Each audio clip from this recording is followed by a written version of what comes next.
Hey everyone, it's Wednesday and it's time for Techstrong Gang. Thanks for joining us. We've got a great show today. I think I say that every day, but every show is a great show. But anyway, what makes it even better though is we've got some great people to talk about our stories for today. Let me introduce you to our gang members. First of all, joining us, I guess down Florida way, my friend JP Morgenthal. JP, how are you? Doing great, thanks. Hi, everyone. Hi. Good to have you. And then out west in Silicon Valley, our man in the valley, Jon Swartz. Hello. Hi, everybody. Hello, John. And then joining us, Teri, what did you do to that beautiful brick wall?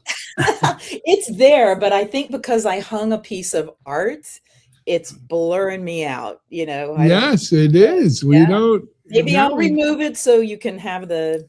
No, look, I'm a fan of the arts. It's always good to have a nice picture. But I wish you could see it because it's actually a rendering of a sound wave that's John Prine's Angel from Montgomery. So yeah, I wish I could see it too, actually. But like, I don't think you can see anything. But no, it's blurring it out. Blurring it out. Wow. All right. Well, gang, welcome. You know, Mike Vizard is still MIA. I have heard he's crossed over the border into Canada. I don't know what he's a fugitive of or anything, but I guess we'll hear all about it at some point. If they let him back over, if they let him back in, he might be on the no-fly list. But anyway, let's jump in. It's a busy Wednesday as usual. I wanted to kick things off today with an article that I actually wrote. It's actually, there's an article on Techstrong.ai. I put up a separate LinkedIn article that links to it, and I'll be talking about it at Shimmy Says tomorrow at 2:30. You know, I've been on a binge lately writing about the changing relationship in the tech media, not only tech media, I think all media, but specifically tech, between, you know, PR and agencies and vendors and publishers and writers. And I kept calling that we need a new basis, a new covenant, a new way of how we all work together. But today I put the cherry on top, and because I put down what I called out, what a lot of people I think haven't called out enough, which is the real reason why the covenant was broke and why the whole system is out of order, as Al Pacino said in Justice for All. You're all out of order. And you know, we could say it nicely, but I'll say it the way I wrote it. Google's a parasite. Google has become a parasite. The entire open web was based on a covenant of publishers, content providers allowed Google access to their websites so that Google could index those websites. And when people searched for information, Google would serve up those sites as information, and people were free to click on them and explore the answers to their searches. And for publishers like Techstrong, that represented 80% or more of our traffic, what we called organic search, of which 99% came from Google. That enabled a lot of things because that traffic, right? I always tell people those eyeballs make the world go round. They allow you to get advertising dollars. They make sponsors want to come to your site because you're getting those eyeballs. They allow you to do a lot of earned media interviews and maybe take in some stories that, look, you know, you wouldn't have taken in a different economic climate. But something happened along the way in the last 2 years. Google, and under pressure from the AI, LLMs, decided to change the covenant, to break the covenant. They went to a no-click policy, basically, where when you do a search in Google, they're still taking your information, my information, Techstrong's information, the information you're writing, and they're serving it up as if they're using it as for their own purpose on their own site, without the link out back to your original content. So they are taking your content and monetizing it without giving you the click back, which is what they always did. So this changed from a symbiotic relationship where you gave them information, they sent you traffic, to the classic definition of a parasitic relationship. They are taking your information, using it for their benefit, and giving you nothing in return and just weakening you. That's a parasite. Now, the LLMs do it, right? They train their whole model on, in essence, stolen information. We're going to talk about some of that in Block B, right? We'll get a little slap on the wrist for a couple $2 billion or whatever. But the fact of the matter is, Google has broken the covenant. And it's not just about publishers and Google. It's about the PR agencies, the marketing agencies, the earned media placements, the vendors and sponsors who want to get their messages out. It's about you, the end users. Why more of the information you want to have access to, maybe behind reg walls or paywalls and subscription, because the economic model has been broken by Google here.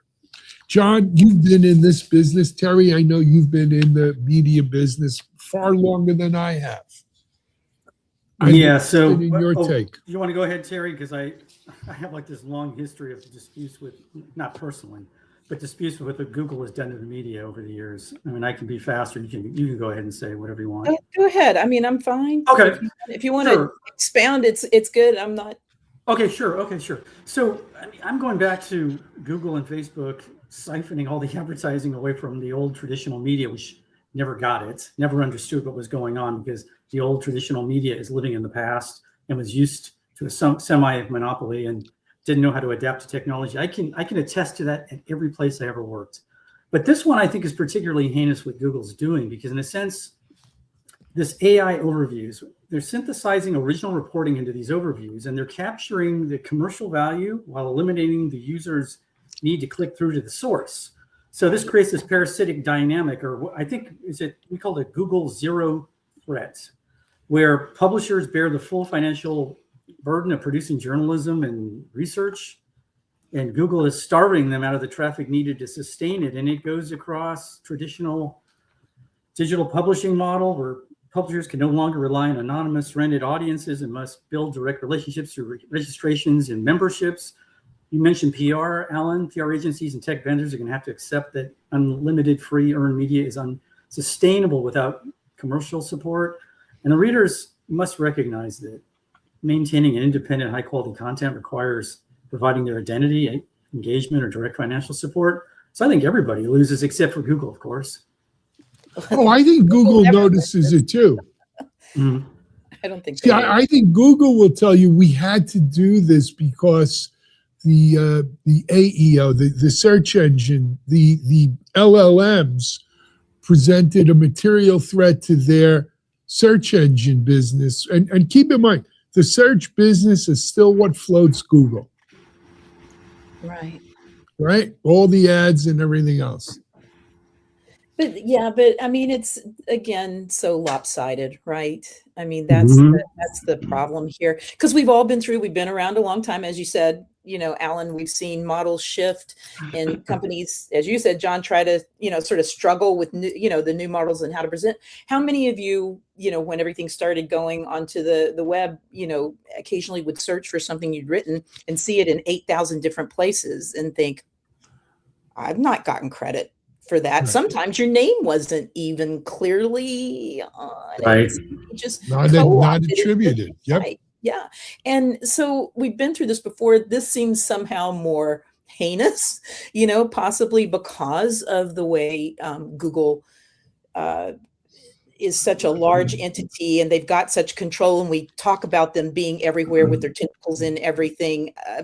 But it seems to me, and maybe I'm missing something, but it feels like, we have lost what used to be, as you said, the symbiotic relationship. with this, and how do we get back? I don't know what the answer might be to this, because what kind of leverage did publishing companies, do writers, do whatever? What do we have to? I'm not saying we're completely defenseless, because I don't ever believe that about myself or most of you guys anyway, but everywhere I worked, I never had control over any of my content. Yeah, well, that's the thing. And like I started out, as probably some of you did, at print, right, where you just you wrote it, it belonged to them.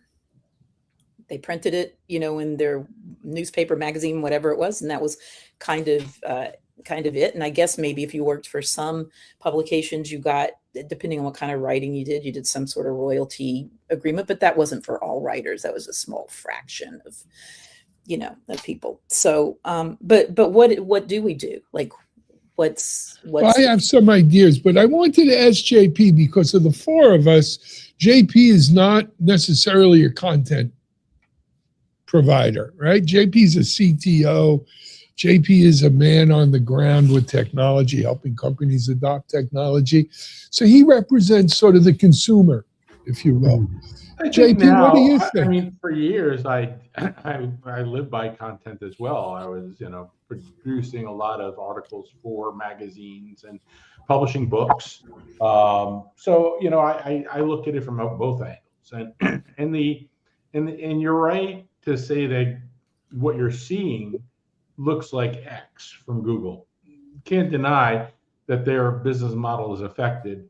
I think part of the issue is that they live in both worlds, and they have to adapt or die, right? They created the largest, most popular search engine in the world, and it was all based off of HTTP.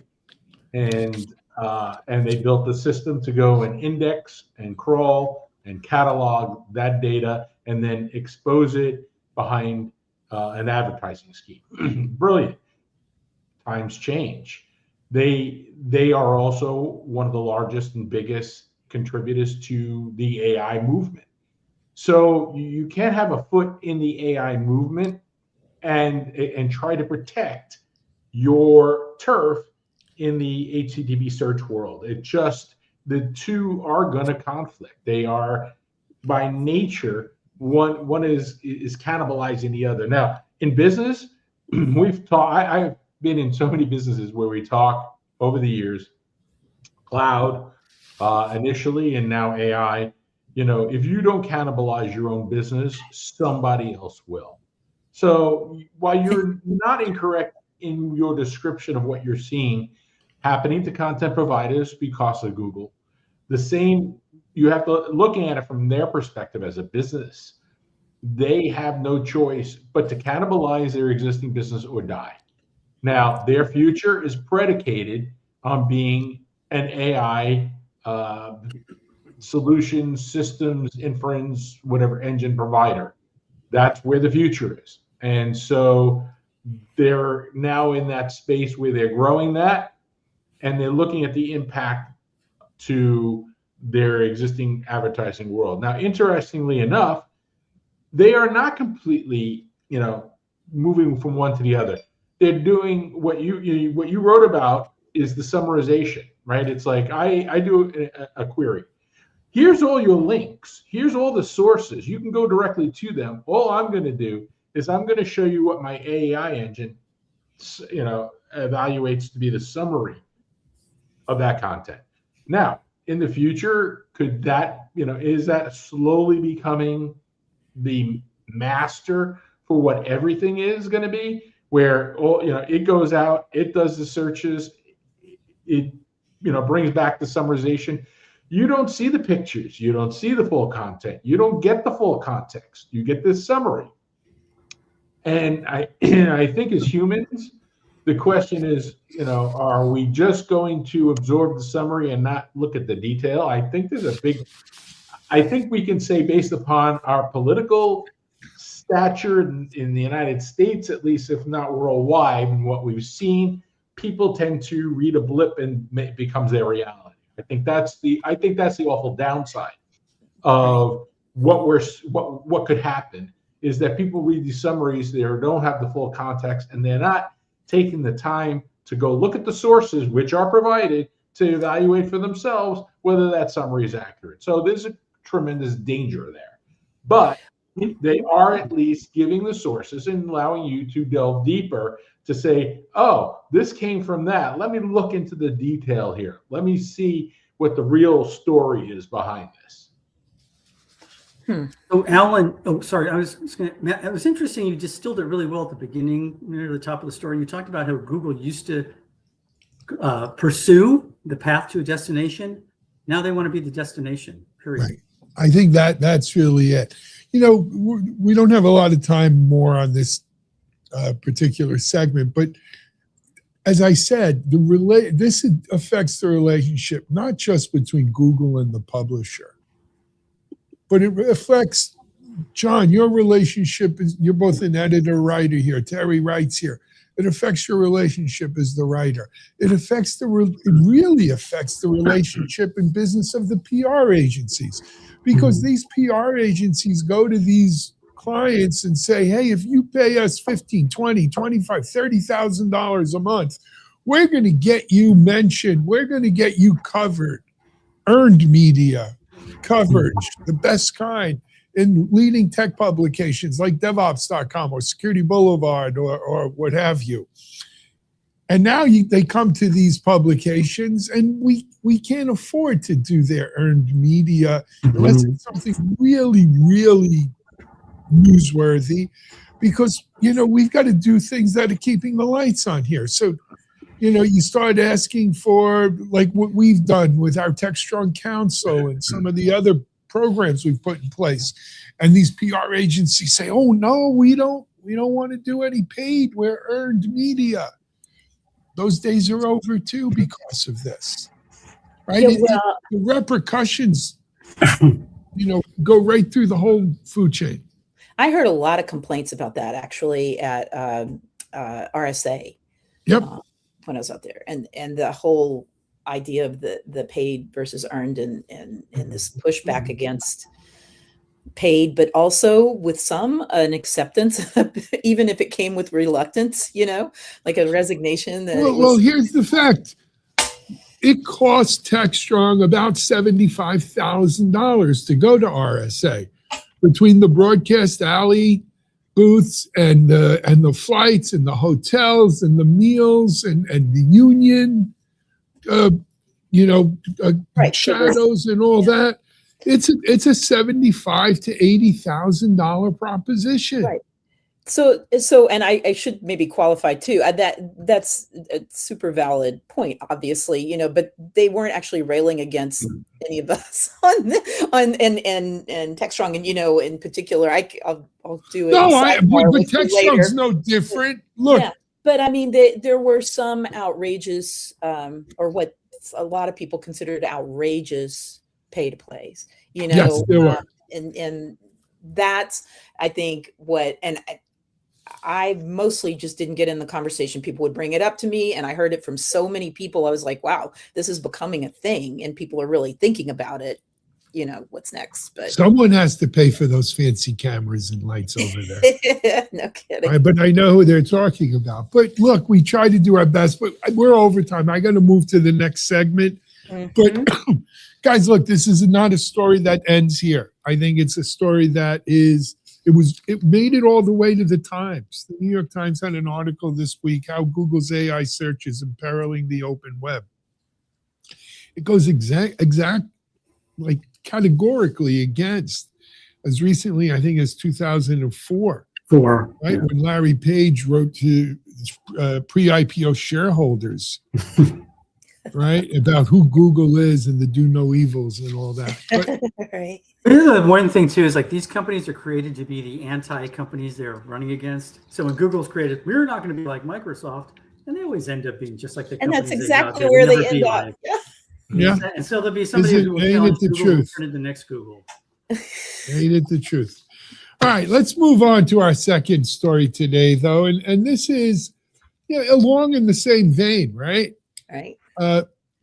You know, Google's not sending clicks, and the LLMs built their whole foundation on stolen data, on stolen content. That's right. Now, some people did so, and and Anthropic, who prides themselves on being the good guys. It looks like they've done a settlement. What do we've got here, Teri? Okay, well, there you go. It's the authors and the publishers versus Anthropic in the courts, and the authors and the publishers, at least this time around, seem to have won. There's a $1.5 billion class action copyright settlement. But I'm going to tell you, as we were discussing sort of before we got started here, that is a pittance when you think of it. It's even less than a rounding error, I think, for something like a company like Anthropic, right? And for the people affected, the people that brought the suit, that's like $3,000 per book, right? Per copyright. So it's, I mean, depending on who you are, that's not a lot of money. I mean, it's, you're not retiring off of no, it. you're certainly not going to retire on that. But yeah, But let me tell you, Teri, who did make the money, the as lawyers, usual, the lawyers. $101 million. That's retiring money. Now there, you could retire on that for sure. The other thing, though, it's interesting about this is like this lump sum settlement is primarily, I think, is motivated as much as anything by Anthropic trying to clear their massive liability risks off the board ahead of their IPO. So they want to get rid of this. This was a settlement rather than a binding appellate ruling.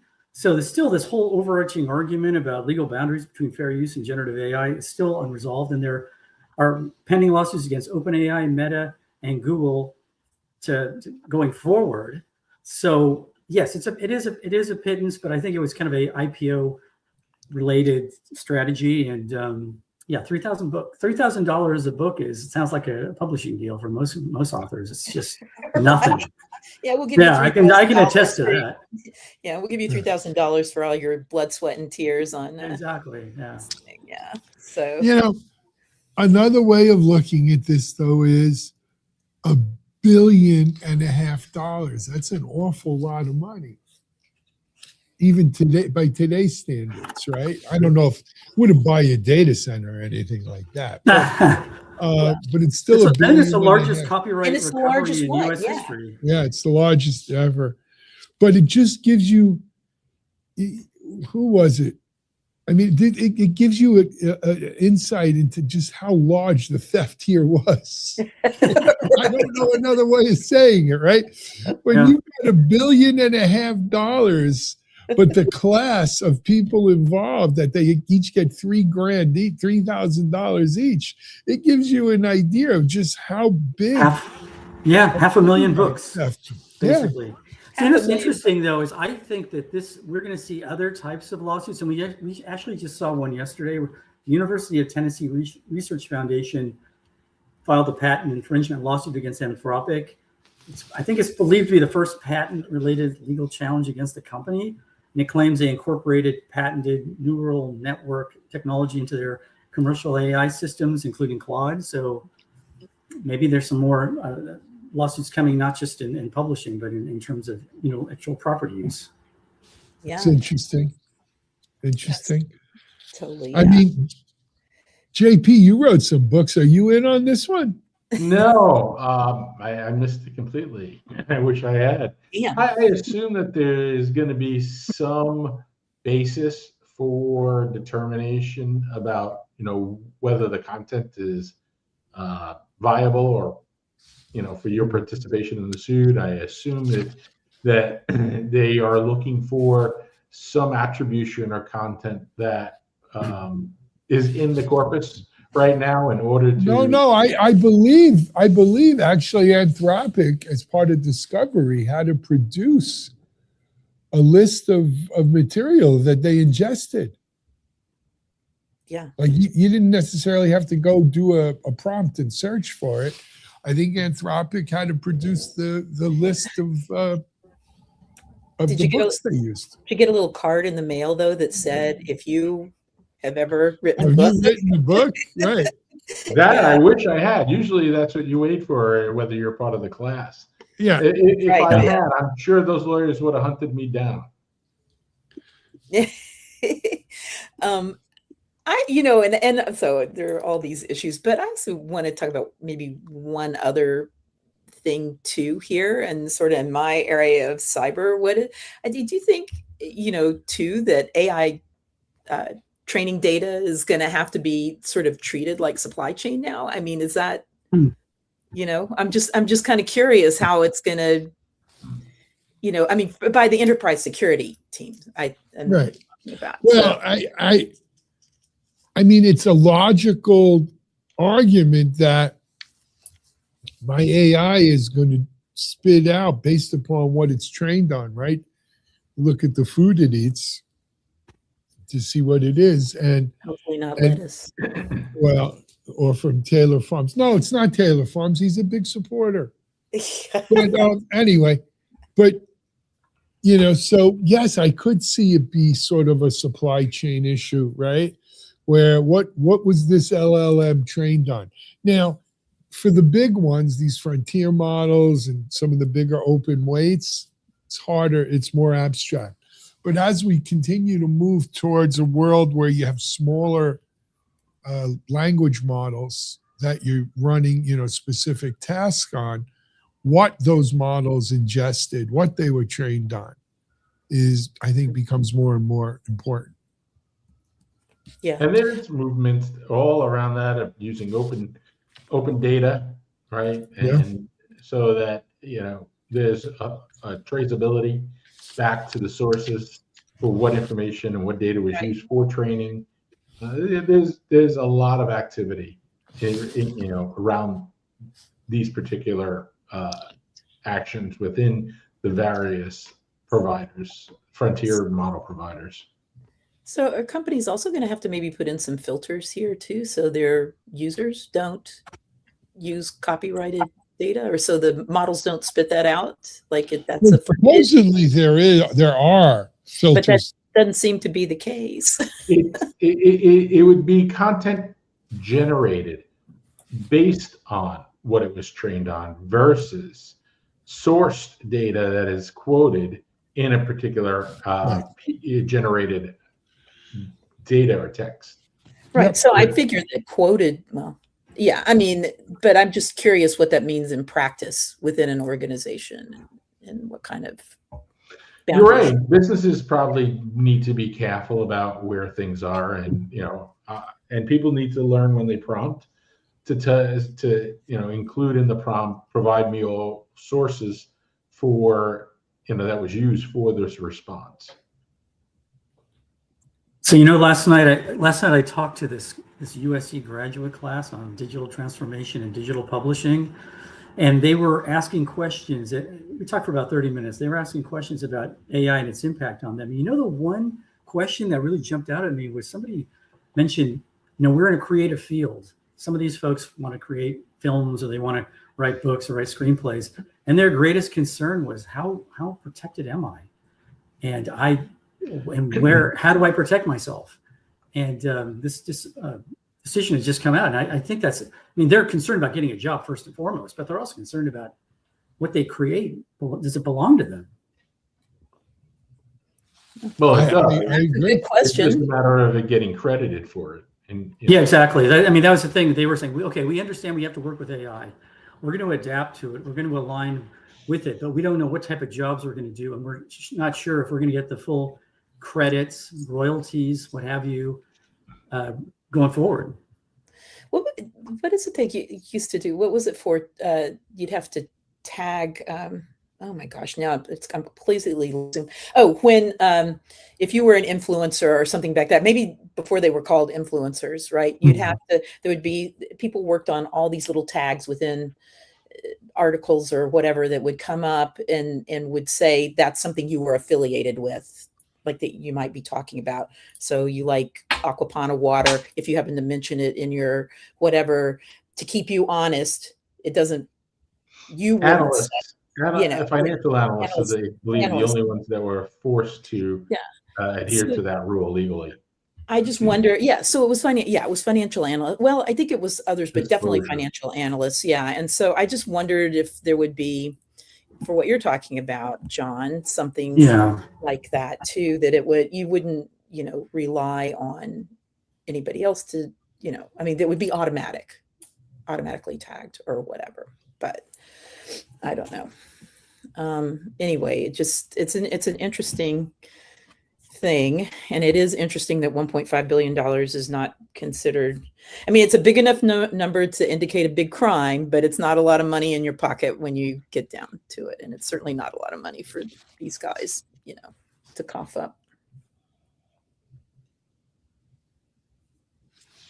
It's a lot of money, but it's not. You're right. I mean, I think the headline for this story is pittance, and that's probably right. Yeah. In the bigger picture of things. But look, if Anthropic puts $1.5 billion in, and OpenAI throws in $1.5 billion, $2 billion, Google throws in it, before you know it, you're talking about real money. Yeah. On that note, let's jump to block C here today, talking about spending and money. Big tech spending surge, at least according to Forrester. John, there's an article you did. What do we got? Yeah, so we have some conflicting viewpoints too between what Forrester thinks and what the Futurum group thinks. So basically, Forrester talked to 2,600 folks, and I'll just give you a quick summary. Like more than 80% of the business and technology leaders anticipate budget increases for the 2027 fiscal cycle. It's going to be, they say it's propelled by this unpredictable operational costs rather than pure economic expansion. And their reasoning is the transition from predictable per seat software licensing to usage-based tokens and credit consumption is going to wreak havoc to a certain extent. Now, Futurum's read is different. They say AI pricing is an accelerant, but it's not the trigger. The real driver, we say, or our parent company says, is the pilot to production maturation curve. AI is moving from a line item to an embedded cost across the entire stack, which not because it came from the Futurum group, but I think that makes more sense to me. Mike and I always talk about these reports, and we nitpick them. We say, oh, they're 3 months old. And in this case, I think I'm going to side with the Futurum conclusion more so than Forrester, although Forrester's, I'll give them credit. It was an interesting study, but I think it's more at work here.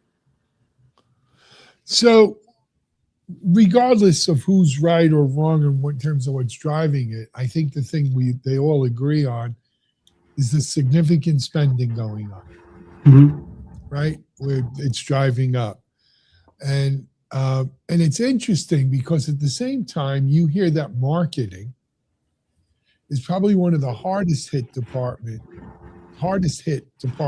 in terms of budget cuts and layoffs. Not budget cuts, but headcount layoffs and stuff like that, because they think you could do so much of your marketing using AI and so forth. So there's a real problem, right? That's, I think, the crux. Whether it is purely AI or is it moving AI from production, from lab to production, one could go back and forth. But the irony of so many of my friends in marketing who are out looking for jobs right now, while it seems the budgets are going up here. Mm-hmm. Yeah, if judging by what I'm seeing on LinkedIn, right, with people looking for jobs and then being out of work for substantial amounts of time too. It's not just, it's taken me a month or so and whatever. There's not a lot to be had. I wonder if there'll be a backlash though, and that more human touch will be craved again at some point. Well, you see that, every day in my feed in LinkedIn, I see people saying, but this is where the real point is, or here's not the spine, here's the load-bearing wedge or whatever, right? This, we've moved beyond the EM dash as the AI tell, right? There's certain phrases that are clearly AI tells. And, we see them and people are revolting against them. I do an interesting experiment with some of my AI, with some of my posts on LinkedIn. Some of them will include the AI generated image. Some I put up without an image. Does it work better without the image, or does the AI image? Yeah. Did you come to a conclusion of how effective it was? I've only done it like 3 or 4 without the images. I need a wide, though, and they've done well, but I need a wider body of information before I think I could tell you for sure. That's an interesting little experiment there, though. Yeah, I have nothing better to do. I don't know. I just like, these are the things I think about. Is this it? Is that, I don't know. I think it's interesting. Dealing you hit on something though, Teri, that I wrote about this a while ago, but this whole idea of looking for jobs, and we did a segment on this a few weeks ago, and it's mainly more about who you know, human to human interaction when it comes to finding a job, because some of these ghost jobs that are listed haven't been filled for 2 years. Yeah. I can mention 3 or 4 of them off the top of my head that I keep getting poked about, and I just delete them because I don't think they don't exist. They don't. Yeah, that's right. They don't exist. Or they're either there to lure you to something else, but most of the time I think they don't exist, Sometimes, this is an old journalism trick, right? So you bring somebody in for an interview. This happened to me, and they say, we want a writing sample from you, or we want to see what type of ideas you have. You don't get the job, but they use your ideas or they use your writing sample. Oh, that used to, yeah, I can't remember. And that's happening with these jobs in marketing. They're asking for marketing plans in some of these companies. Like, I think years ago, somebody, it wasn't that long ago, it was a few years, asked me for some ideas, and they said, can you work one of them up? You don't have to go whole hog on it. Just give us, somebody said, no, I'm not working without getting paid for that. I'm not giving you ideas, and nor am I, even worse, writing up, half of a feature for you so you can, run with it if I don't get the work. That's just, it's kind of audacious, When you think about it, JP, you were recently on the job market for a while, though. You've run into this stuff, right? What's your take? Well, that's not how we got here from here to topic. I'd rather talk more about tech spending, but look, we've had these discussions. Andy Mann and I have spent hours talking about this. Andy is another guest on Techstrong Gang. Yeah, another gang member. The system's broken. Why? Nobody really knows. It is broken in the worst possible way, in that there is demand, there is supply, and yet demand can't find and talk to the supply for whatever reason. It is a broken supply chain. The two don't meet. It is interesting. Like, so I have just one quick example. Like, one of a guy that I know has been looking for a little bit, not an exceedingly long time, a couple of months, whatever. And he was talking about on LinkedIn, I see that a lot of my, former coworkers went to such and such company, and that's great. That's such a good fit, for what we did. And he said, I kind of was saying he wished he had gone. And then what pops up? But I get pitched on it. I get the little ting, that there's this job that actually matches his qualifications almost down to the, thing. And just coincidence. Yeah, well, yeah. But I sent it to him, and I said, that's so weird. If you've put in some sort of, application here or whatever, you guys you're like ships passing in the night. You're not, you're not connecting. So I suggest that you get one of your friends that's just gone over to, march themselves over to HR or whatever it is, and, or somebody they know, and put in a good word for you. But I said, he said, I didn't get that. I didn't receive that one. I said, well, that's what the big part of this is trust factor. It seems like the only way to get any momentum is to have somebody that is working at the company or knows the hiring manager personally to make a recommendation. Exactly. That's the way it happens.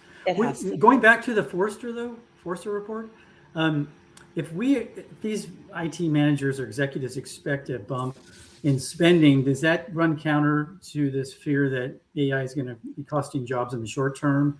I wonder if can the two coexist in a certain way? I don't know. Honestly, I'm wondering, I don't something's know. got to give.